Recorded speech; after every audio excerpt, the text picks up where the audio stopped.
All right, good morning. Today we're going to talk about sequences. This is the first section in the first chapter in our book. So I know you don't have the book yet, so this will be a little bit different than a normal lesson. I'll go into a little bit more of the definitions, whether I write it down or say it in words. It'd be a good idea to take some notes on this, as I will be using this notation in the future. So what is a sequence? A sequence is anything that has a pattern to it. Okay, any set of numbers or sequence of numbers that has a specific pattern. So, for example,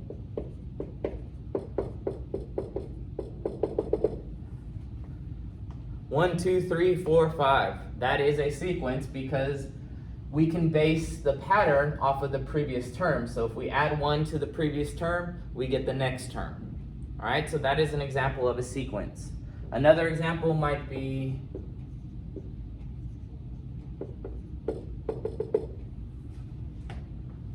here's another sequence. Okay, we have a pattern. The pattern is we're adding 3 each time. So there's a sequence. And finally, the last sequence might be another example.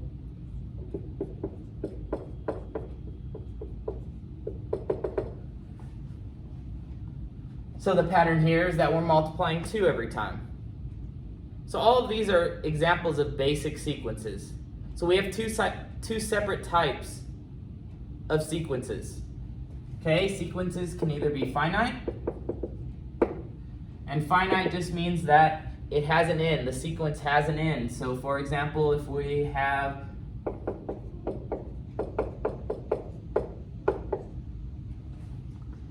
and that's it, that's a finite sequence. How many terms are in that sequence? 6. We can count how many terms are in the sequence. An infinite sequence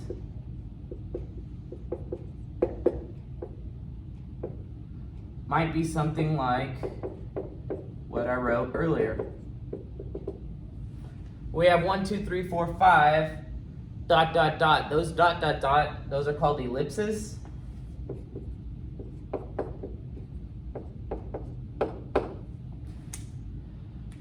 And I don't think you need to know that too much. Just know that these 3 dots mean that it continues on and on forever, and we cannot count the terms that are in this sequence. So we can define a sequence in words and then determine if it's infinite or finite. So for example, a sequence comprised of multiples of 3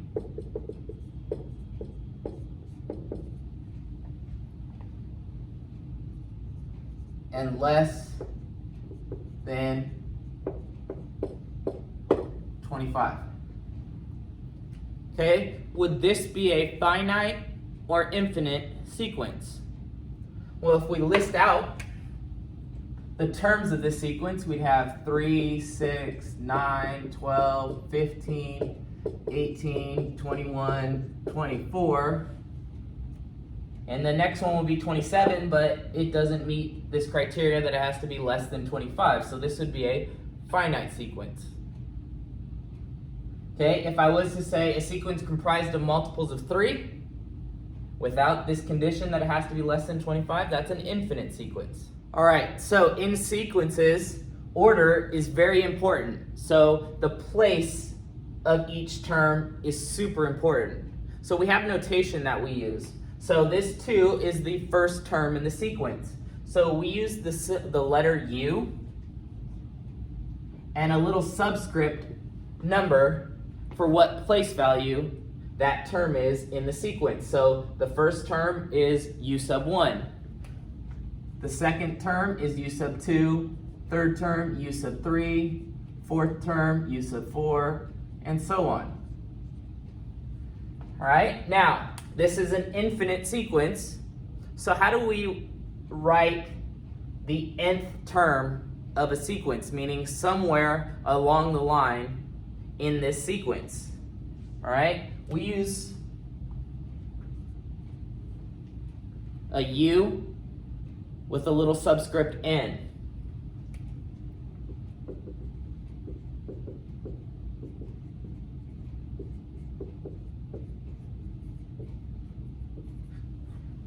Okay, so again, U sub n describes the nth term of a sequence. So it just means some arbitrary term within this sequence. So just for your notes purposes, I will write down in words, U sub 1 is the first term, U sub 2 is the second term, U sub 3 is the third term, and then all the way down to U sub n. All right, so the next type of sequence that I want to talk about is what's called an arithmetic sequence. So I have two examples of arithmetic sequences on the board here. So let's notice the pattern that emerges from each of these. So we have 2, 4, 6, 8, 10. So the pattern here is obviously we're adding 2 between consecutive terms.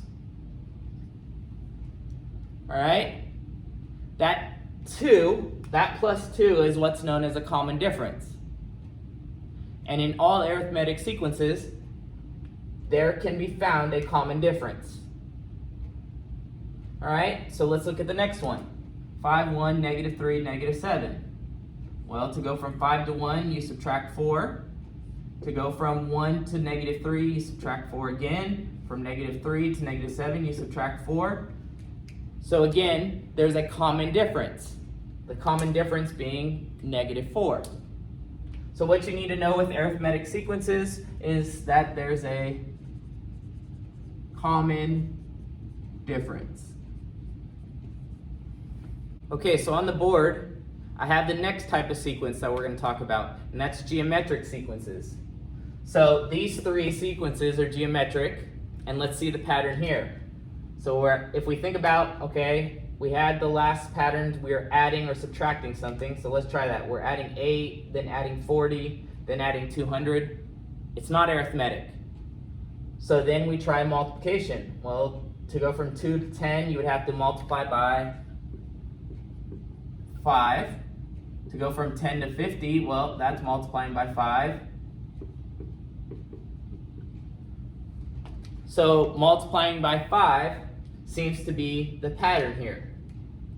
That 5 is called a common ratio, and the common ratio is found by taking the next term in the sequence and dividing it by the previous. So 10 divided by 2 gives us that 5.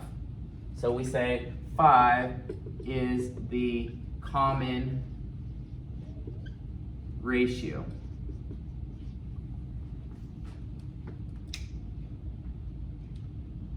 All right, let's check the next one. So, to go from 4 to negative 2, well, we could subtract 6, but then the next one is add 3. And then the next one is like subtract 1.5. So that's not arithmetic. So is there something that we can multiply by to go from 4 to negative 2? Well, I can think of it as, well, I can divide by negative 2. Well, how do we write division by negative 2 as a multiplication? Because with geometric sequences, we're going to want to write everything as a multiplication. Well, division by 2 is the same thing as multiplying by 1/2. So it appears that we multiply by 1/2. Now, I wrote negative here because you also have to notice, look at the signs. They switch from term to term. That happens when you multiply by a negative. So a positive times a negative 1/2 gives you a negative 2. A negative 2 times a negative 1/2 gives you 1. And 1 times negative 1/2 gives you negative 1/2. So there's a pattern. So we'd say negative 1/2 is the common ratio.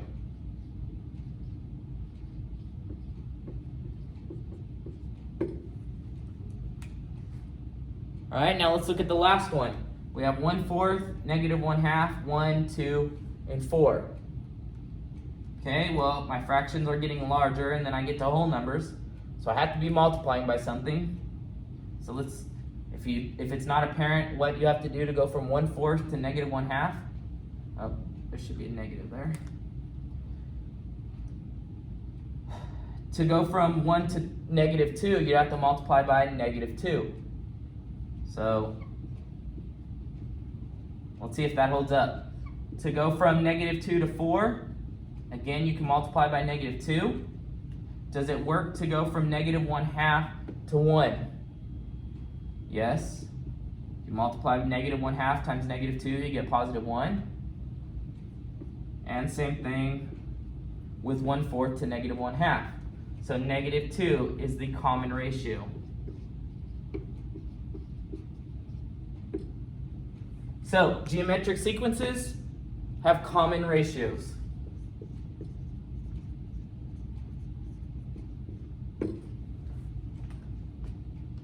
So arithmetic, common difference, that's adding or subtracting. Geometric, common ratio. All right, the third type of sequence is what we call a recursive sequence. And a recursive sequence is neither arithmetic nor geometric, but there's still a pattern that's emerging. So if we look at the sequence negative 4, negative 3, negative 1, 3, okay? If we look for a pattern here, we can say, let me use a different color. Well, between these two, we're adding 1. And then between these two, we're adding 2. And then between these two, we're adding 4. So there seems to be a pattern to what we're adding. It goes 1, 2, 4, and I bet the next one will be 8. It appears that what we're adding by is a multiple of 2. So this is neither arithmetic, there's not a common difference, or geometric, there's not a common ratio. So a recursive sequence is one that is built, by adding to the previous term. Okay, so I'm going to write the definition down real quick. I'm going to grab my notes so I don't mess this up. A recursive sequence is defined to be a sequence that uses the previous term or terms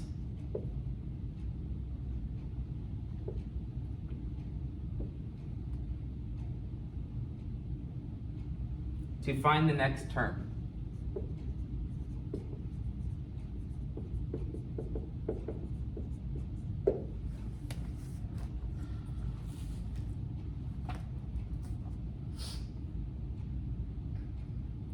All right, so we bring in this notation of u sub n minus 1. This isn't the notation for the previous term.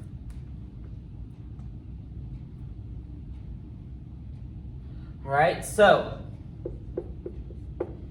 if we have a formula to find a recursive sequence, and the formula is if u sub n is equal to, remember u sub n just means a general term in the sequence.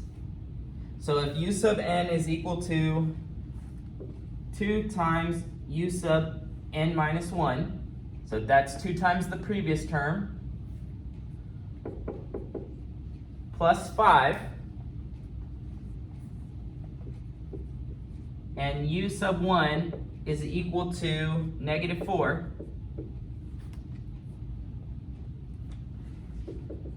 the second term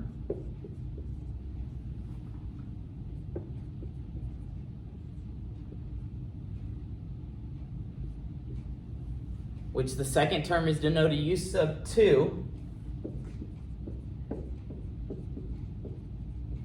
can be found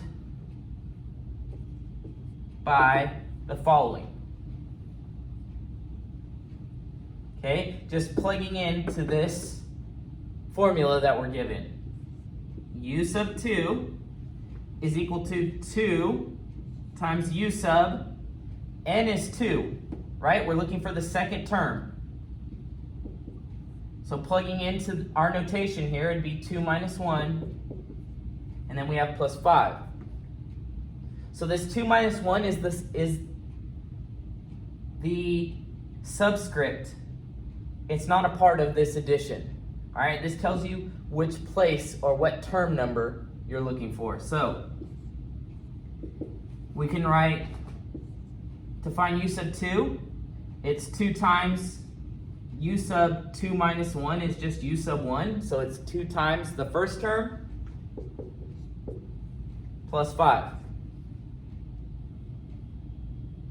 All right, so we're given u sub 1 is equal to negative 4, so it'd be 2 times negative 4 plus 5.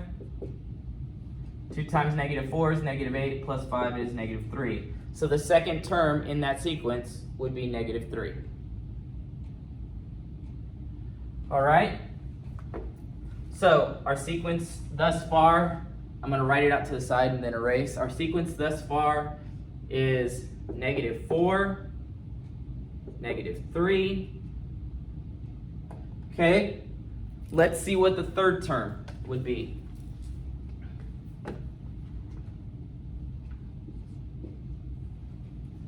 So let's say u sub 3. U sub 3 is going to be 2 times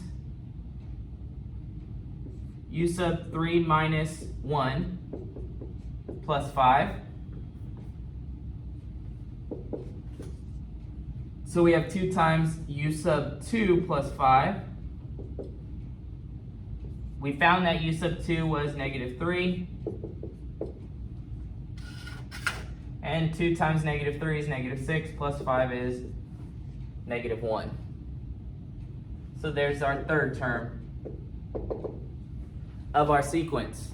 So in order to find the third term in a recursive sequence, you can't go directly to the third term because the formula that's given to you is based on the previous term, and that's exactly what a recursive sequence is. All right, so now we're going to do a couple of examples. Our first example is we're asked to find the first 5 terms of the recursive sequence given by this formula. So it's u sub n is equal to u sub n minus 1 divided by 3 plus 3.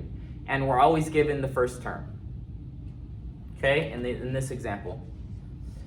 So to find the next term, so the next term, we know our sequence starts with 9, so that's u sub 1. Okay, we want to find u sub 2, so u sub 2 is going to equal u sub 1, the previous term, divided by 3 plus 3. Okay, I did a little shortcut here. Instead of writing u sub 2 minus 1, I know that this u sub n minus 1 just stands for the previous term, so the previous term to the second one is just u sub 1. Okay, so u sub 1 is 9. We have to divide that by 3 and then add 3. Make sure to use the correct order of operations. And we get 6 there. Okay, u sub 3 is just going to be u sub 2 divided by 3 plus 3. So that's going to be 6 divided by 3 plus 3, which is 5. All right, u sub 4 is just going to be u sub 3 divided by 3 plus 3, which is going to be 5/3 plus 3.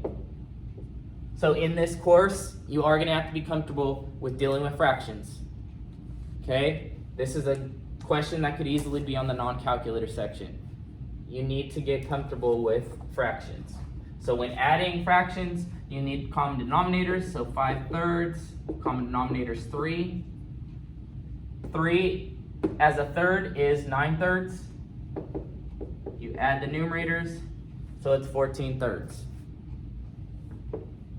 So let me update this. We had, there's u sub 3, u sub 4, so we need u sub 5. So that's going to be u sub 4 divided by 3 plus 3, which is 14/3 divided by 3 plus 3. 14/3 divided by 3 is the same thing as multiplying by 1/3. So 14/3 times 1/3 is 14/9. Plus, I need to write 3 with a common denominator of 9. So that's 27/9. Then add the numerators, keep the denominators. So I get 41 over 4.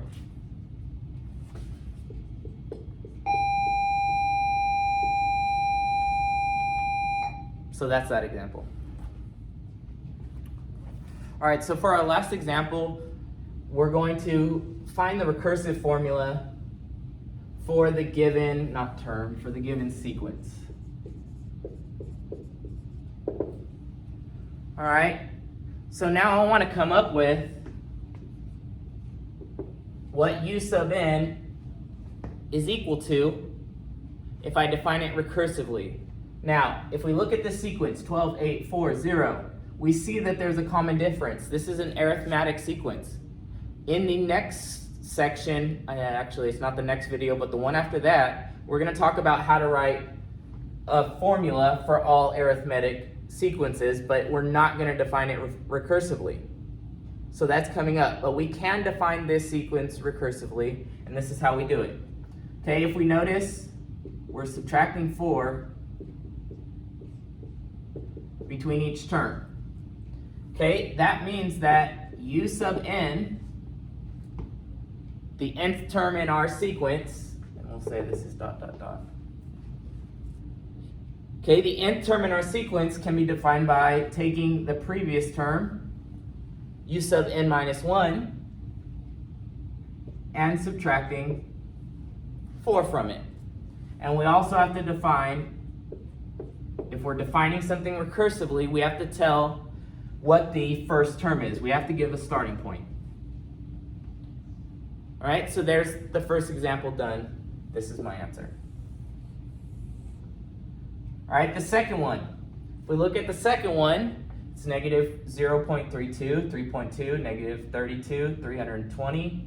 If you notice, these are all multiples of 10. If we take the first term and multiply it by 10, we get the second one. If we multiply by 10, again, we get the third term, and so on. Now I notice I'm switching signs, so that means it's actually a negative 10, so we're multiplying by negative 10.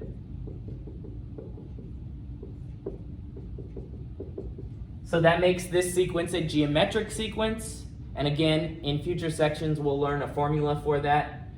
We're just going to do it recursively at first. Okay, so u sub n is equal to the previous term times negative 10. Or another way to write that, and stylistically this is the best way to write this, and we have to say where u sub 1 is equal to negative 0.32. All right, then the third example, let me get another color. This is a non-geometric, non-arithmetic sequence. 3, 6, 18, 72. So it doesn't look like we're adding something. That's following a pattern at least. But I do notice to go from 3 to 6, you multiply by 2. To go from 6 to 18, you multiply by 3. To go from 18 to 72, you multiply by 4.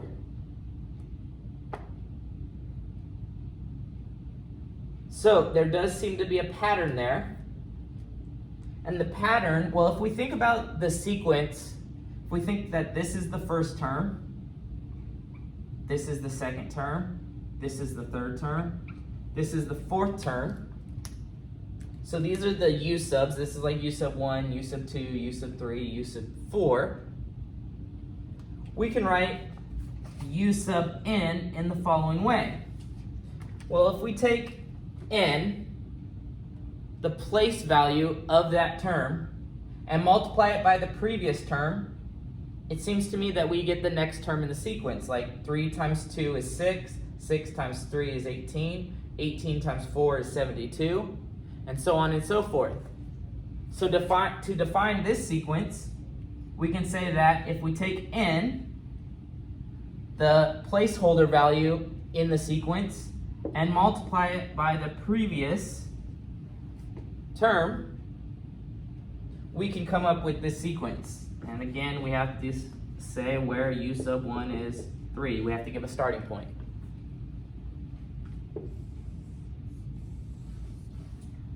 So the last example is why we have recursive sequences and why we use this notation, because we can't write this sequence any other way. These two sequences, in future chapters, we're going to learn how to write an arithmetic sequence without defining it recursively. Okay? It's very similar to what you do in Algebra 1 with linear functions. And then geometric is going to be something like an exponential function. Okay, but the last one here, that's one where we have to define it recursively. All right, hope this video helps, and good luck on your practice problems.